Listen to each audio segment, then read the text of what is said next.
Sariwang-sariwa nga mga ka-sports, Maverick Amnesty natupad na ang kagustuhan na makaalis nga sa Barangay Ginebra dahil sa kakulangan ng playing time niya dito. Dahil hindi na nga daw niya deserve na maging backup player lang ni Scotty Thompson at RJ Abarrientos. At Aljon Mariano, ayaw pala talagang matrade dito ng Ginebra. Kaso no choice nga siya dahil wala na din siyang playing time na nakukuha nga dito sa Ginebra. Present nga, itong sila Maverick Amnesty at Aljon Mariano pagkatapos nga nilang matrade papuntang Terra Firma Jeep.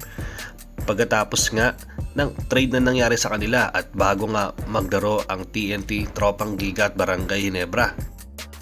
Nandoon nga sila sa venue nanonood ng live sa Araneta Coliseum. Pagkatapos nga mag-request ng trade ni Maverick Amnesty papunta sa kahit anong kupunan dahil hindi niya na nga raw nagugustuhan ang kalakaran ng kung anong meron nga sa Barangay Ginebra. Dahil nga raw limited nga lang daw ang minutes na nakukuha niya at nagiging backup player nga lang daw siya nila RJ Abarrientos at Scotty Thompson.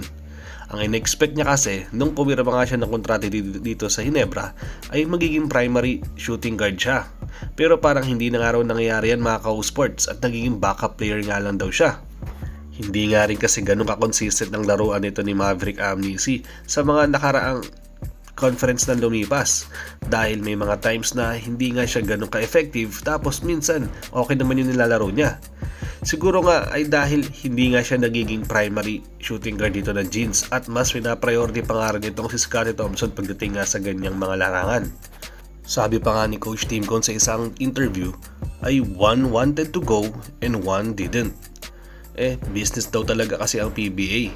Ang gusto nga parating dito ni Coach Tim sa atin ay yung isa gustong-gusto na nga talaga matrade. Pagkatapos ang isa naman which is itong si Aljon Mariano ay ayaw nga matrade pero wala na talaga siyang choice dahil nga isa na rin siya naging asset para at least matrade nga siya at makuha ang draft pick na kung saan meron nga na makukuha ang Ginebra by next year. Ang mangyayari kasi mga ka-sports ay ganito Maverick Amnesty and Aljon Mariano trade for first round draft pick na kung saan makukuha nga ng Terra Firma Jeep next year. So kung kulelat pa nga rin ng Terra Firma Jeep ngayong taon na ito ay malaki ang chance na sila na nga ang magiging number 1 draft pick next year, which is mapupunta naman yan sa Barangay Ginebra. So, ayan pa naman nga yung mga inaabangan ng karamihan dahil for sure by next year, dahil nalaman nga ng karamihan na Barangay Ginebra ang magiging number 1 draft pick, ay for sure magpapadraft na nga yan sa PBA. At dahil alam naman nila na Barangay Ginebra ang kukuha sa kanila at yun nga ang famous or most popular team nga ngayon dito sa PBA. Kung baga, guaranteed na nga yung exposure nila dito.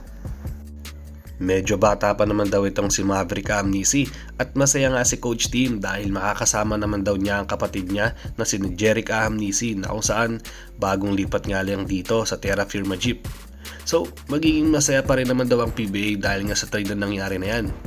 So kumbaga sacrifice nga ang ginawa dito ng Jeans dahil dalawang player nga ang nabawa sa kanila.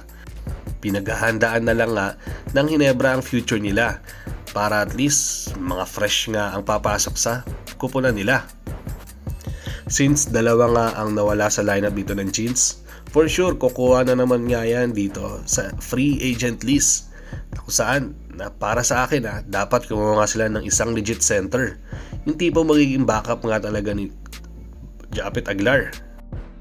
Sa pagkakaalam ko kasi mga ka-sports, medyo marami pa rin kasi ang available at legit na center dito sa liga na magiging available. Sadyang nagiging pihikan nga lang ang Ginebra na kung sino nga ang kukuhain nila. Nandiyan nga sinula Justin Chua, Vic Manuel at naging kontrobersya nga na kung saan itong si Greg Slaughter ay nagpaparamdam nga ulit sa PBA. Medyo may edad na nga yung mga karamihan na yan. Pero alam ko for sure magiging 1 to 2 years effective pa rin nga sila dito sa liga. Pero ang isang big question nga lang dito para sa Jeans ay kung kukuhain nga nila itong si Greg Slaughter. Alam nyo naman na nagkaroon nga ng malaking issue itong si Slaughter papunta nga dito sa Northport Batang Pier na sobrang sama nga raw ng loob dito ni Greg sila sa nangyari. Ngayon kasi, kapag kinuha nga lang talaga dito ng Hinebra ulit yan, ay kailangan nga raw talaga lunukin ni Al Francis Chua ang pride na nangyari sa kanya dahil siya nga yung nag-decide na bitawan nga raw ito para kapalit nga ni Christian Standhardinger na kung saan sobrang lakas nga nila that time, na kung saan sobrang prime nga yan ni si Stand eh. So kailangan nga raw nila i-give up itong sa Slaughter para nga makuha lang yun. Alam nyo naman ngayon na medyo patapos na nga rin yung prime nga rin ni Japet Aguilar dahil 39 years old na nga rin yan. So, dahan-dahan na rin ay magre-retire na rin yan mga ka-sports. So, kailangan na nga rin mag-rebuild dito ng Barangay Hinebra na kung sino nga ba ang kukuhain nilang legit center or power forward na makukuha nila sa mga susunod na panahon. Pero kung kayong tatanungin mga ka-sports, good trade ba ang ginawa dito ng Barangay Hinebra para bitawan nga itong si Maverick Amnesia at Aljun Mariano? Mag-comment lang kayo sa baba. Hanggang dito na lang muna tayo. Paalam!